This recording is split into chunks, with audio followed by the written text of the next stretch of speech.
नमस्कार दर्शकों, स्वागत है आपका जेके इन न्यूज़ पर। हाल ही में जेपी नड्डा के ऊपर पथराव के बाद सियासत काफ़ी गरमाई हुई है। अब सियासत इतनी ज़्यादा गर्म हो चुकी है कि नड्डा के काफिले के बाद अब अमित शाह जाएंगे पश्चिम बंगाल।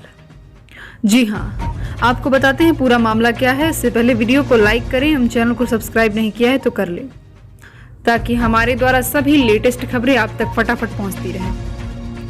पश्चिम बंगाल में विधानसभा चुनाव से पहले बढ़ती राजनीतिक हिंसा और कानून व्यवस्था को लेकर चिंतित गृह मंत्री 19 दिसंबर को 2 दिनों के लिए राज्य के दौरे पर जाएंगे।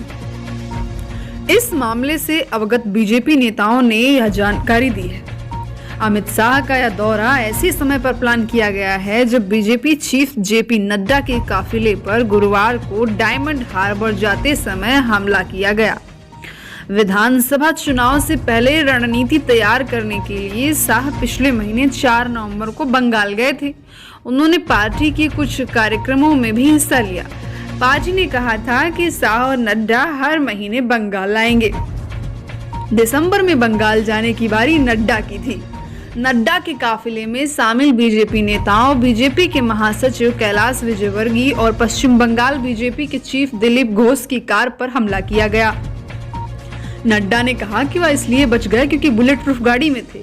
राज्य में बीजेपी के महासचिव सायंतन बसु ने कहा कि गृह मंत्री अमित शाह ने गुरुवार को इस घटना की निंदा की और नड्डा से टेलीफोन पर बात की। बसु ने कहा कि शाह 19 और 20 दिसंबर को बंगाल में होंगे। शेड्यूल को तेजी से फाइनल किया गया है।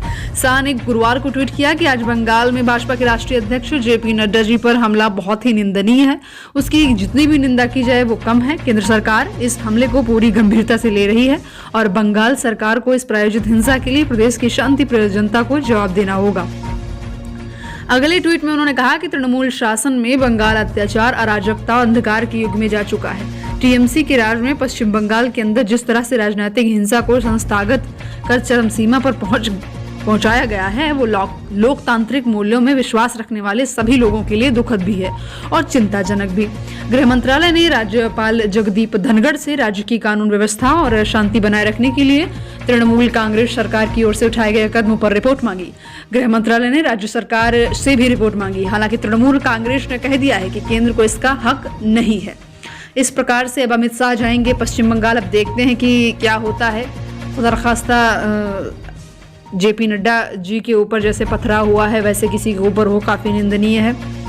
आपको इसी प्रकार की लेटेस्ट अपडेट्स देते रहेंगे और आप चैनल को सब्सक्राइब कर लीजिए अगर नहीं किया, और बेल आइकन पर भी क्लिक कर दीजिएगा। Thanks for watching.